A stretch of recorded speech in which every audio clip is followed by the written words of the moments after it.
Hey guys and ladies, Ramsey here. Welcome to another video. Today we have a somber video on news of a passing of a giant in the world of perfumes and of the designer realm, Paco Rabanne. Unfortunately, Francisco Robaneta passed away today. It is February 3rd and of 2023. And so he was 88 years old. So he was born in 1935 and passed away in 2023. And I wanted to do this video on the day that I heard about it because Paco Rabanne is a very personal brand to me, especially one of his fragrances, which I thought it would be a nice idea to maybe do like a top 5 of my favorite. I only have 5 Paco Rabanne scents, but a couple of them, the top 3, are just unbelievable. They're absolutely astounding, especially the top spot. It is very close to my heart because it was my father's signature scent for the longest time. Those of you who know me, know what that is. And I couldn't pull out all of my bottles. Some of these are actually backed up. So I have a backup of a couple of them. I can't show the backups because they're under lock and key, and my daughter was sleeping in the room and I didn't want to wake her. But I did want to put this video out, soon on the day that I basically heard the news of Paco Rabanne's passing. So I thought it would be nice to just maybe go through a couple quotes that I saw from the House of Puig, who owns the Paco Rabanne label, basically put out a quote on Instagram this morning confirming that, Paco Rabanne had passed away at his home in Port-Saint, France, and he was 88 years old. And it says, the House of Paco Rabanne wishes to honor our visionary designer and founder who passed away today at the age of 88. Among the most seminal fashion figures of the 20th century, his legacy will remain a constant source of inspiration. It says, we are grateful to Monsieur Rabanne for establishing our avant-garde heritage and defining a future of limitless possibilities. And they go into a couple, I pulled aside some quotes that I thought were kind of neat to read, and, about his history and stuff like that. His background basically started, he got his shot in the 1960s, but he's a Spanish-born, designer. Again, his name was Francisco Robaneta, which I actually did not know that. His name was not actually Paco Rabanne. Go figure, right? And he was best known for kind of these very interesting, like, metal designs. And there was a quote that I saw that really jumped out to me as to why he began designing those in the 1960s. And basically what he said, with this, future space age like movement that he was like designing, him and Pierre Cardin, I think, were kind of at the front of that movement, if you will. And so he said that in France, this is a quote, in France, during the 1960s, we had a similar women's liberation movement as in America, he explained. At the time, I was doing costumes for the movie Barbarella. So he made the costume for Barbarella, I think in 1967 for Jane Fonda, if I'm not mistaken. He says, so it was a movement when women emerged to be warriors because they needed to affirm their desire of emancipation, freedom, and liberty. And interestingly enough, apparently his mother was a seamstress for none other than Cristobal Balenciaga. And you guys know how much I love a couple of the old Balenciagas. The new stuff is obviously nothing like the old Balenciagas, but his mother was a seamstress for Balenciaga. So he kind of grew up in the, fashion world, if you will. And he went on to study architecture. He drew some fashion sketches before going on to design jewelry at Dior, Balenciaga, and Givenchy. So he's kind of, he had a pretty good training by the big houses. And then eventually what ended up happening in 1966 is he ended up founding his own line. And there was actually a name to his very first. There was a name to his very first collection, and I thought I had it here. Let's see if I can find it real quick. I may not be able to, but I'm gonna try because I think it would be cool to mention the name here. Let's see. So his very first line. Okay, here it is. Yep, I was able to find it. I thought I had it. So his first line was called Manifesto in 1966. This is how he launched his career. Moonshot of a career. Manifesto 12. Manifesto 12 unwearable dresses in contemporary materials. 12 unwearable dresses in contemporary materials. And they were some crazy dresses. If you want to take a look at just how out there some of his creations were, it was like chain link, plastic. His first fragrance, interestingly enough, since this is a fragrance channel, was called Calendre, which I've never smelled. And it literally means car grill. So it translates to car grill. And it basically became the, very first fragrance that set off one of the most, his fragrance line is probably one of the most popular in the world amongst not just frag heads who like some of his older stuff like me, but, even the modern younger kids wear Paco Rabanne. They don't really know, I don't think, much of the history of the older, of what he used to put out back in the day. But they just know they like stuff like 1 Million and Invictus and stuff like that. Their new one, Phantom, I thought was kind of most of the new stuff they've put out, I thought was kind of a joke. But you can't deny the sales and how popular that they have been. And interestingly enough, it says, Paco Rabanne made transgression magnetic, who the president of Puig basically said that quote today. Who else could induce fashionable Parisian women to clamor for dresses made of plastic and metal? And so, it was a crazy career, a heck of a career. And let's see, there were a couple other quotes that I pulled out I was hoping to share with you guys. Let's see if I can find them real quick here. The pictures of him, by the way, there's some really good. If you just Google Paco Rabanne, his life,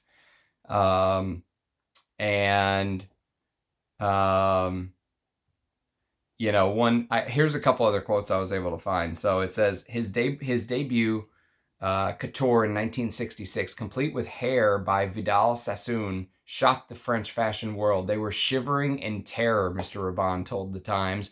It was difficult for them because they saw clothes they couldn't understand. And the Coco Chanel dismissed him as a metal worker, but he explained, I wanted to turn women into modern warriors. That was from one of the quote I mentioned earlier. That women have been, he says that, this is another quote that I thought was interesting. His clothes represented the possibility of escaping gravity in all meanings of the word. As he told The Times, man hasn't changed his uniform for 100 years, but he said, women have been freed. So interesting take that he had. And if you really want to look at some of his outfits, they are unique. Fragrance fans always kind of give fragrances a hard time for being boring and the same and all this. And that was not his creations at all. They were completely unique. And there is a couple scents that he actually has that I would love to add to the collection. For example, you'll notice that I do not own Paco Rabanne XS. So XS is high on my list.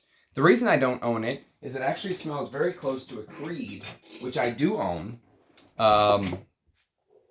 There's a Creed which I do own that. Sorry, I knocked something over here. Oh, let me grab it. All right. So there is a Creed which I do own that smells very similar to Paco Rabanne XS. It came out a couple years after XS. And Creed, of course, is a high-end niche brand.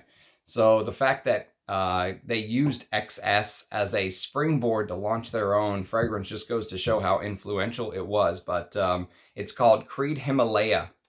And but I still want a vintage bottle of XS because it was done by one of my favorite perfumers of all time, Gerard Anthony. And so we're also going to have a little bit of a unboxing after this video, but I didn't think it would be fair to do an unboxing first and then talk about Paco Rabanne, because this video is all about Paco Rabanne and, you know, his life and the top 5 scents that I'm going to put, really 6, because one of them's a flanker. So it says, I know that I will always have a place in the history of fashion, Mr. Rabanne once said. I am in all of the dictionaries because I introduced new materials to the world of fashion. To have created the first dresses in metal, paper, molded plastic, that is my legacy. Very interesting stuff. I was very sad to hear about his passing today, like I said, because of just how, you know, close to my heart some of his creations are, especially with it being one of these fragrances we're going to talk about today, being my father's signature scent, basically for my whole life. He's never changed, you know, from the minute it came out until now. He still wears it. And so I wanted to kind of make this video as a you know, as an honor to his life and his dedication to what he was able to bring. He says, I have always had the impression of being a time accelerator, he said, of his designs in 2016, of going as far as is reasonable for one's time and not indulge in the morbid pleasure of the known things, which I view as decay. Very interesting. And so there's a lot more I would love to learn about his life.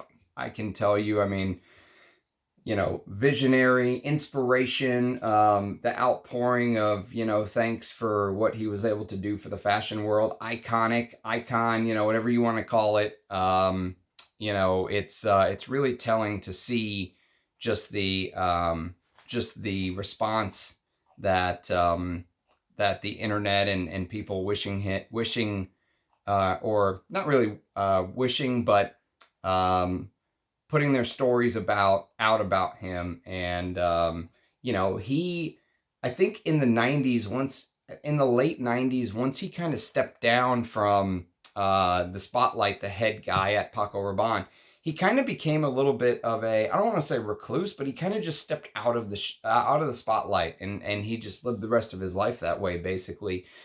And so you know, we've had a couple designers pass recently. Unfortunately, I think it's going to get to that. We're at that point where many of the seminal, you know, really well-known designers are getting up there in age, and we're going to see probably even more of them pass in the next decade or so.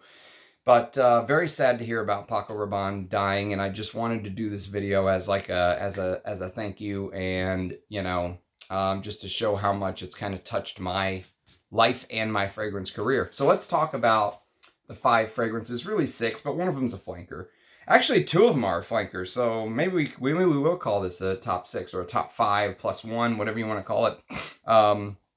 So the very bottom end of my list, no surprise, if you know my taste, you know it's going to be last on this list. It can't be anything but last. I actually hate this fragrance because of how sweet it is. It came out in 2008. And the only reason I have this because someone gave it to me for free, this little mini. It's a 5mm mini, I think. Yeah, it's a 5mm mini. And it's Paco Rabanne's 1 million.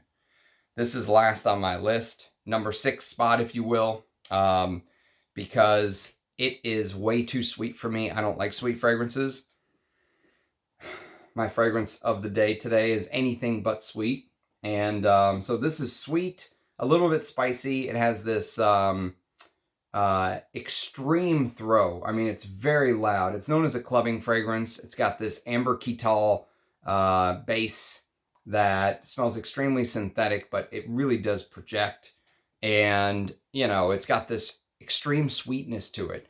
And this is where I think men's fragrances kind of started to go in their own direction, a different direction, if you will. This really it was done by Olivier Pichot, Michel Girard, and Christophe Reynaud. Those are the 3 perfumers who made 1 million. And after 1 million, it was like a door had been opened and could not be shut. And all of the sweet fragrances for men just started pouring out, Eros and you name it. I mean, a million sweet fragrances for men came out. Turning point in the fragrance game. And even though I don't like it personally, and I'll review this and I'll probably bash it, or I know I'll bash it, but you can't take away just what an iconic fragrance this is. Even now, it's only 2023. It came out in 2008. So 1 Million by Paco Rabanne is number 6 on the list. Number 5 is actually a flanker of 1 Million. I like this better. If I was going to wear 1 Million, it would be this. And this is called 1 Million Privé. So 1 Million Privé is actually a flanker that came out in 2016. Unfortunately, it's discontinued. They discontinued the Privé. It's really good, though, for what it is, okay? That's the thing, is you have to remember what it is. It's a flanker of 1 Million, so of course it's going to have that sweet spiciness. They kept the red mandarin orange. They kept the cinnamon. And what they did is they added a shisha tobacco with myrrh. And those 2 notes are 2 of the main additions. They also added some tonka bean absolute and patchouli.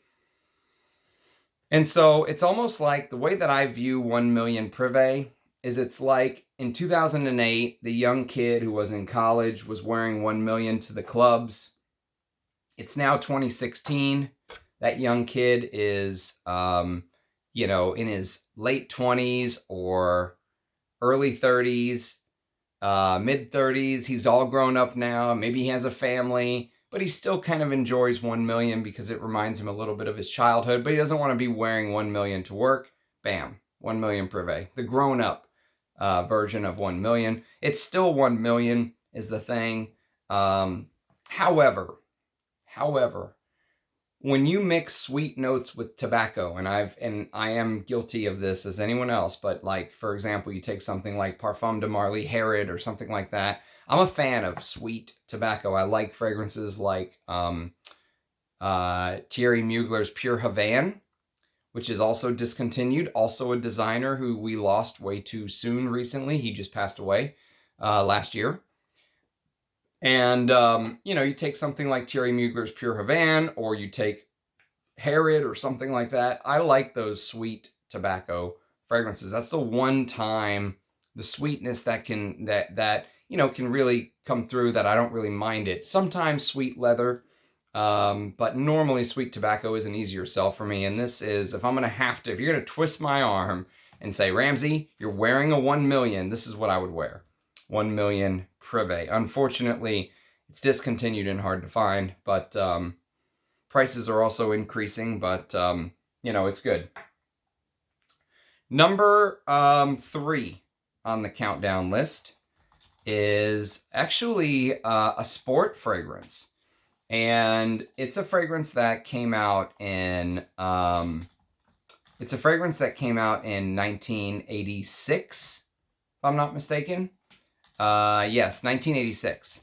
And so it came out in 1986, and it was done by the great Rosendu Matu, who we also just lost very recently. He was a perfumer who founded his own house, Rosendu Matu, and he just passed away last year as well. I have a tribute video on him, and I have a tribute video on Thierry Mugler, if you want to go watch those 2 as well. Too many high-profile people have been dying lately, and Sport de Paco Rabanne is what I'm referring to. And this is an older bottle. The dent here is actually a decant that I made for my father because, if you can't figure out what his signature scent was, it was Paco Rabanne Pour Homme.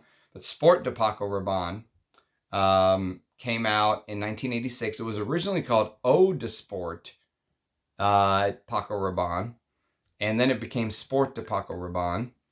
But there's a couple different bottles. There's one like mine, and then there's also one that is like green looking. In the R, if you've ever seen the the generation of the Paco Rabanne bottle that came after the raised R. You can see how this R looks kind of raised. The generation that came after it had a flat R, and it was smaller, and it was up top. And you could see that on the Paco Rabanne bottle. I don't have one like that to show you. Both of mine are older iterations. But, you know, this is either one that you can find. One of the better sport fragrances, I'll tell you that. It basically takes the Paco Rabanne DNA and it adds this beautiful freshness to it. But the crazy part about it, for me, what Rose du Matu was able to do is it's not like any sort of sport fragrance that you would imagine you're smelling today, if that makes sense. You know, Sport de Paco Rabanne really feels like you're smelling a fragrance from the 80s. You know, there's a lot of oak moss in it. It lasts a long time. It's not just a shower gel. It's not just something that you spray on to go to the gym. This could easily be, I wear this in summer. I have no problem wearing this in summer. Let's see if I can pull up a note listing. Here we go. Lemon, mandarin, bergamot, petitgrain, lavender, artemisia, and green notes. Iris, jasmine, juniper, tarragon, rose, and carnation in the heart. With a base of oak moss, fir, cedarwood, patchouli, vetiver, and musk, and leather. And that's a sport fragrance. So, you know, the packaging was done by the great Pierre Denard. You know, it still keeps that classic soapy, you know, rosemary, citrusy, but it adds, you know, now it's competing against the stuff in the 80s. It's competing against the Drakkar Noirs and stuff like that. That has a little bit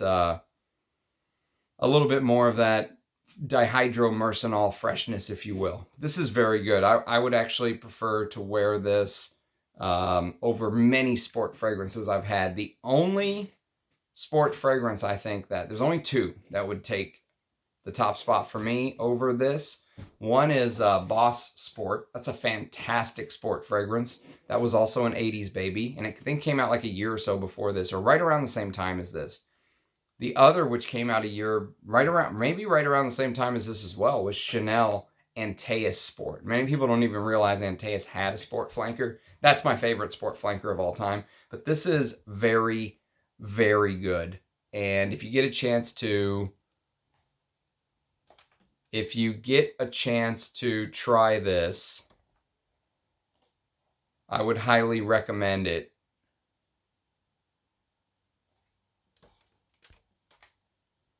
Yep, if you get a chance to try this, I would highly recommend it. So, Sport de Paco Rabanne comes in at number 3. Or sorry, 6-5, that was number 4. Number 3 is going to be a fragrance marketed for women. And this is this style of fragrance, if you will. This came out in 1985, and the name of it basically translates to the night. But the style of it is in the mold of some of my favorite fragrances from the 80s, okay? So for example, I'm going to name a couple, and I've said this before. If you watch my videos, you'll have heard me say this before. Number 1, if you like fragrances like Ungaro's Diva. Here, let me just show you the bottle. So if you like Ungaro's Diva, if you like something like Chanel Coco, which came out a year after Diva, and the same perfumer, actually. Okay, Coco by Chanel. Or if you like something like Teatro alla Scala by Crizia, which is actually my favorite of all 4 of these I'm going to show you. I've talked about this before, but they all share some common themes. This is actually my favorite. But this is no slouch. This is a fantastic creation. It was done by Jean Guichard, and it's called Paco Rabanne's La Nuit, the night. So Paco Rabanne La Nuit this is a tester that Anoush found me. Thank you, Anoush. This is the Eau de Toilette. I also have the Eau de Parfum. They're both fantastic. Just like I have the Eau de Toilette and the Eau de Parfum of Carizias Teatro alla Scala. They're both fantastic. I can say the exact same thing about La Nuit. This is a floral chypre, but it's so much more than that. There's fruits, there's green notes, there's spices, there's civet. It's animalic. It's got that leather base, which I absolutely love. I love the leather oak moss combination. You know, if you like chypres, if you like complex perfumery, if you like, you know, the Mitsukos, the Diaghilevs, the Rochas Femme, if you like that stuff, if that's your jam, this is amazing. And that's the reason why it beats out 1 million, 1 million Privé, and Sport de Paco Rabanne. The last two on this list, this is number 3. We'll call this a top 5 with one honorary mention. But if you like complex perfumery, and the quality of the ingredients is absolutely out of this world. And the last thing, since this is the only one on the list that's targeted towards women, if you're a man, do not let the fact that this is marketed towards women stop you. I'm telling you, it is amazing perfumery. Once you break down that barrier, there's a whole new world of perfume that'll open up to you. You know, you can go try the Mitsukos, the Val de Nuits, you know, all the Rochas Femme, all of these amazing fragrances from the past that were marketed towards women. You know, there is no gender in this. So it's just, it's expertly blended. The fruit notes with the peppery jasmine and the, you know, patchouli and that chypre construction with the old school oak moss from the 80s. It's discontinued, unfortunately. You can't get this from Paco Rabanne any longer. But, you know, even the little top almost reminds me of one of his headdresses that you'll see. If you look up some of his, you know, go look up just some of the pictures of Paco Rabanne and at his shows. Good stuff. I really like this bottle design. So that is number 3. Number 2, and I have a 200 ml backup of this. I just couldn't grab it because my daughter was sleeping. But for me, number 2 is a fragrance that's done by one of my favorite perfumers of all time. His name is Pierre Wargny. I believe that's how you pronounce it. I hope I'm not butchering that. But it is called Paco Rabanne's Tenere. This is a late 80s baby. 88 this came out. For men, okay? Easily could have been marketed for women, but it's for men. You know, if you know what was going on in the late 80s, you know there was a couple trends going on in masculine perfumery. One of them was to use a lot of florals, animalic, pissy florals in masculine perfumery, and musks and stuff like that, but lots of animalics. This is a fragrance that my guess is probably started out as a women's fragrance. That's my guess. And they decided, you know what, we're just going to market this towards men because that was the style of the time. If you like stuff like Alain Delon's Aquitos, for example, if you like Aquitos, which is also a discontinued and hard to find fragrance that initially started as a women's fragrance. This almost became Dior's Poison. It lost out only by one place to the actual fragrance that became Poison. Then it became Aquitos. If you like something like Marbert Gentleman, this is a bottle that was made in West Germany, but Marbert Gentleman, these two right here, the aftershave, thanks to Anouge, and the Eau de Toilette, this musky, animalic, pissy, you know, lots of civet.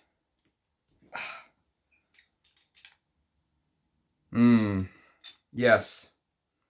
If you like Koros, if you like the animalic stuff, get your nose on Paco Rabanne's Tenere. That's my recommendation. This is so under the radar.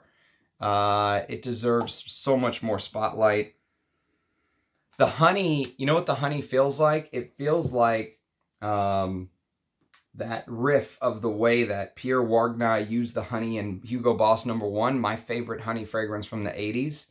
And I love the way that the 80s used honey and animalics and stuff like that. And I love how big the fragrances were in the 80s. That honey note here feels like you can feel bits and pieces of Hugo Boss No. 1. Pierre Wargny created Hugo Boss No. 1. And this is a spicy floral with pissy honey, old school carnation, leather, musks, animalic musks in the same kind of realm as, again, Marbert Gentleman. And but the florals in here are out of this world. Jasmine, the lily of the valley, the rose. It's shockingly good.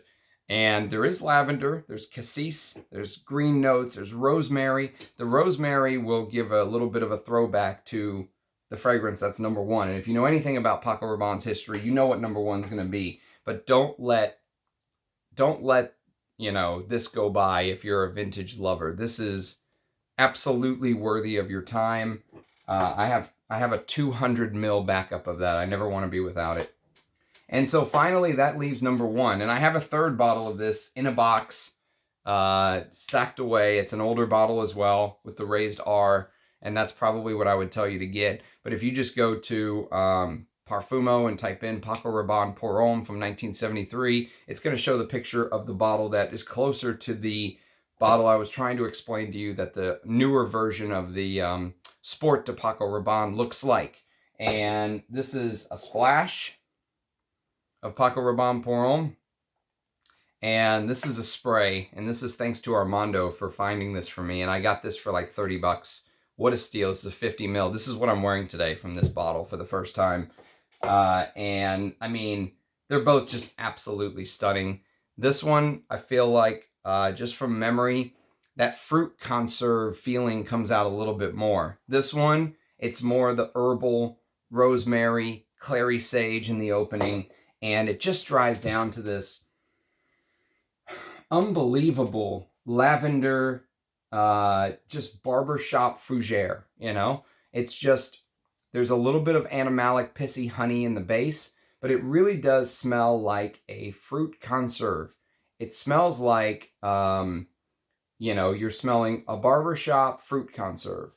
And it's green, it's spicy. If you take a look at the, well, you can't really tell here, but if you take a look at the bottle, it's got that green tint to it a little bit more on this one. And it's so, so good.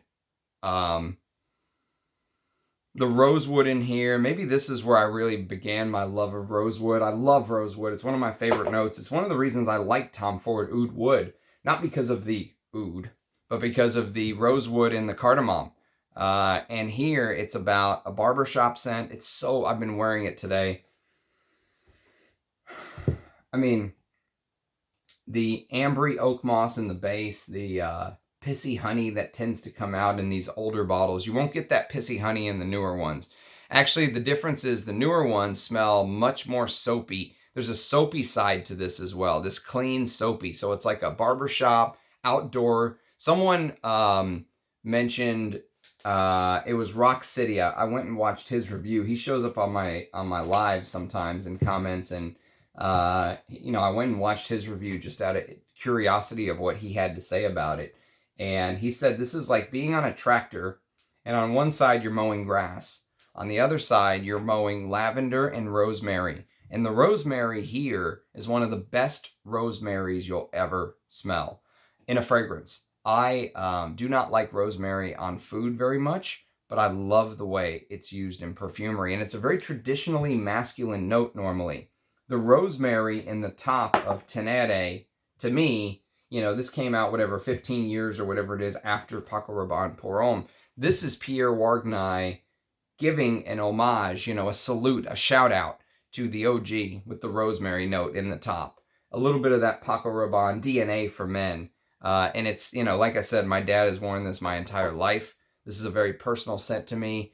I just think of all of the Sunday mornings we had. I'd wake up and he would, go take a shower, throw this on, come out. We would make breakfast or whatever it was. And, this was the smell of my childhood. And even now, this is still the smell. Whenever I see him, and he gets to now come see his granddaughter. And so it's a very personal scent to me. And I absolutely love it. I love wearing it. I think it's the best thing Paco Rabanne has ever done, not just because of how personal it is, but because of the fragrance itself. It is not dated. It's held up the test of time. And all these niche fragrances want to sell for, $300, $400, $500, $1,000. Diaghilev's $1,000, right? Go spend 30 bucks like I did. Find yourself a vintage with the raised R. I promise you, I promise, if you've never smelled this, you will be blown away by the complexity, the depth, um, just the masculinity. It's absolutely unbelievable. Paco Rabanne number one on the list. So again, rest in peace, Francesco Robaneta. I hope I did this review justice. I hope I did this, honorary video justice. I do want to do an unboxing first because there's a couple things that came in. We had some snow in Texas, and I haven't been able to go to the P.O. box, and a couple things have been just sitting there waiting on me, and I want to unbox them because I want to talk about them because they're important. So the first one is this little bad boy.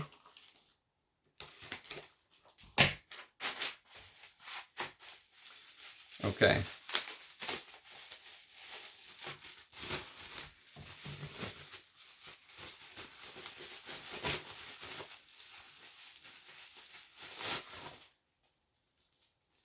Aha. So this is from this is from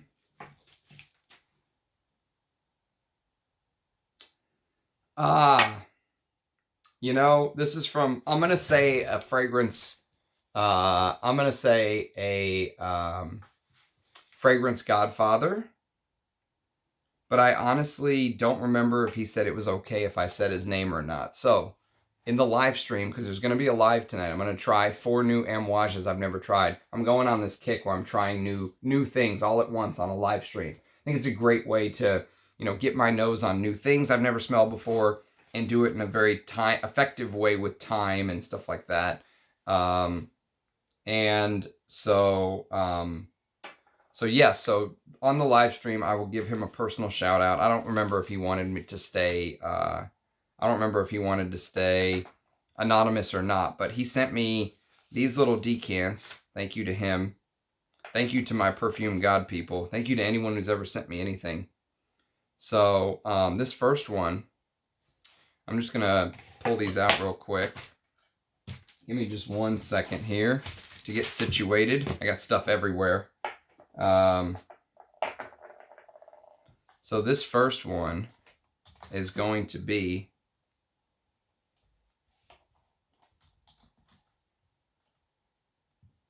all right, so this is Orto Parisi Boccanera. Orto Parisi Boccanera. And Orto Parisi is a house I definitely want to dive into more. They're a house that I've really been taken with as of late, and it's not often that I find a house like this that I haven't smelled many of their stuff. One of my perfume god people sent me Sturkis. I really like that one. I need to do a video on that soon. And this one in particular, man, this smells amazing from the atomizer. So here's the thing about Orto Parisi that makes it so tough, is they don't release the notes. So it smells like a little bit of, it smells like a smokier version of Dior's Fahrenheit. All right, that's basically what Boccanera smells like from just smelling it off of the little bit that, that's around the outside of the atomizer. It smells like a smokier Dior Fahrenheit. And that's right up my alley. And, I bought one of the leathers that he did called Quoium. Came out 2 years ago in 2021. I really like that one as well. It's also a very smoky leather. And let's see what else he sent me. He sent me Santa Maria Novella Aqua de Cuba. Let me remove some of this plumber's tape that he's got on here to keep it from leaking.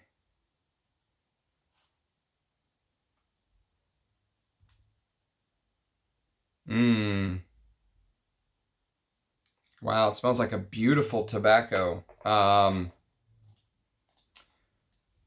smells like a beautiful tobacco. So I was just gonna see if Bocanera, yeah, it didn't have any note listing. Spices, sweet notes, and smoke is basically what it says. Let me pull up Santa Maria Novella Aqua de Cuba.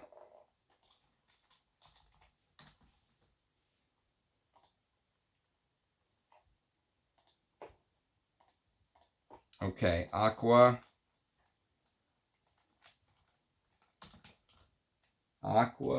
de Cuba. Santa Maria Novella. Citrus fruits, cardamom, tobacco, honey, spices, sweet notes, and clary sage. That sounds like it's right up my alley. I love, like I was saying earlier, I love sweet tobacco. This is probably a much better sweet tobacco than 1 Million Privé. Smells really, really good. Can't wait to dive into these. Let's see what's next. So next, we have a fragrance called La Quia by Larrey, Larrea. Let me look this up. I'm not familiar with this.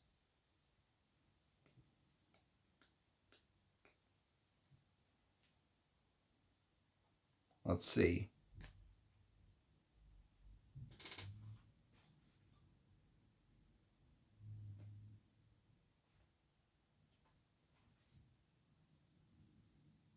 Oh, this one's leaking for real. Hang on. That got all over. 1 second. It smells great.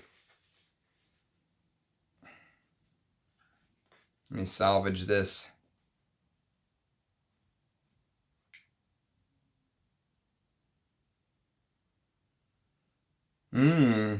Smells like a tobacco-y leather. Let's see what the notes are.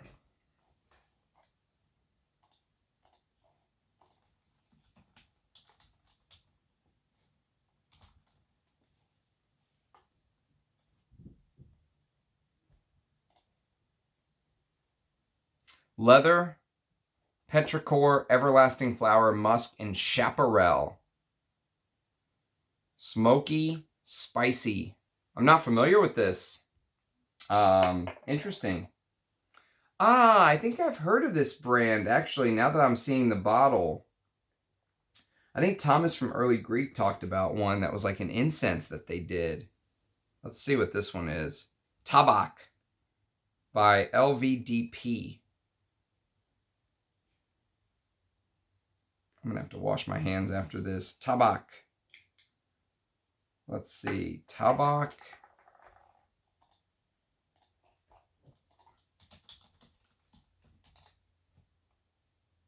Oh, how am I going to find this? Tabak. Who is LVDP?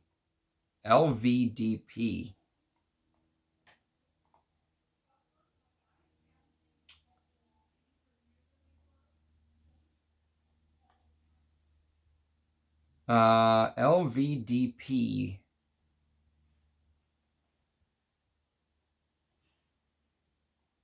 Let's see.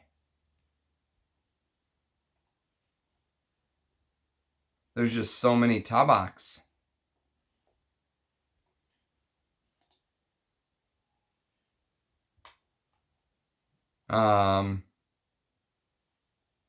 Here we go. La Vie del Profumo. That must be it. That has to be it, right? Resinous, Oriental, tobacco, tonka, vanilla, and cistus labdanum. Interesting. All right, good stuff. I'm glad I found it. I can put it on my decant list so I know it's there. And finally, we've got Serge Luton, La Participe Passé. Let's see. Let me take this off here.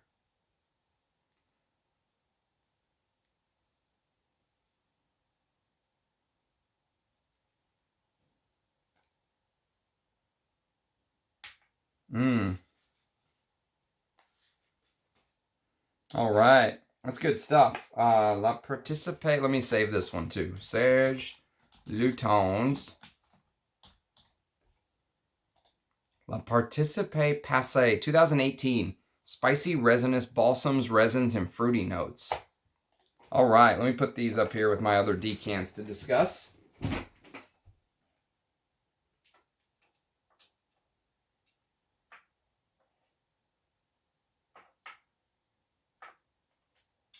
Good stuff. Thank you, Perfume God person. You know who you are. I'll go back through our messages and see if you said it was okay to give you a shout out. Okay, one more box. This is the big one. I'm really hoping this didn't leak because it looks like maybe there's a little bit of soft cardboard here, so please God don't let this have leaked because this is an expensive one.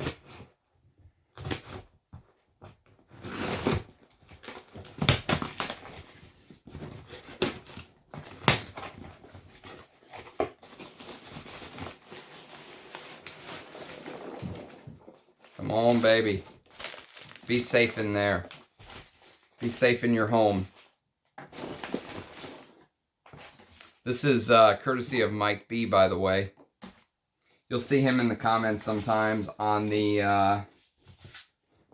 you'll see him in the comments on the live streams. Shout out to Mike B, and thanks for working with me, my friend.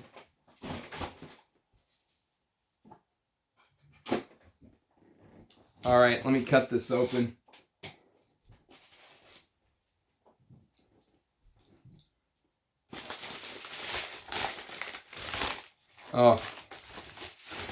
Oh God.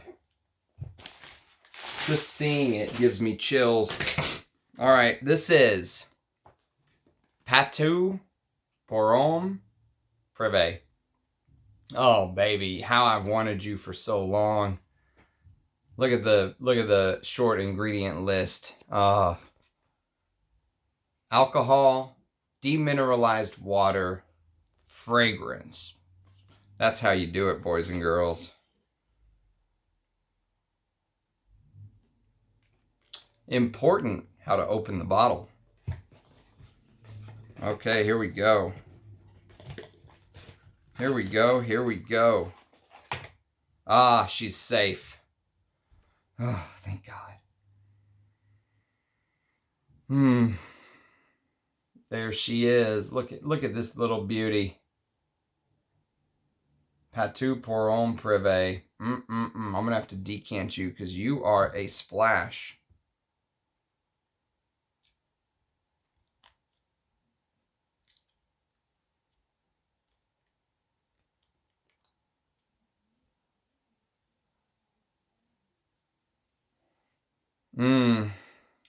One of the best lavender fragrances of all time, if memory serves. Okay, I like the 3-turn little, make sure it's shut. That's brilliant. That is brilliant. So, Paco Rabanne Francisco. Let me get my Les Abstraits microfiber out. Paco Rabanne Francisco is a Jean Carlio creation, and it is one of the most sought after fragrances of all time. You can kind of see even just this little bit was not cheap, I'll tell you that, but he gave me a very fair price. Very fair. I did pay. It wasn't cheap, but he was fair to me. He could have probably tried to take me to the cleaner a little bit more, but he gave me a very fair mate's rates. And so Paco Rabanne Francisco came out in 1994.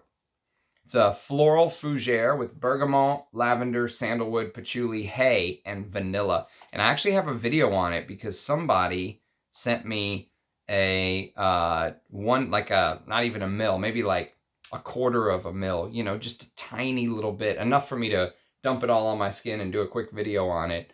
But now that I have a bottle, maybe I can do a real full review. So I'm very excited about this. Thanks, Mike B. You'll live in your box because you deserve to live in your box.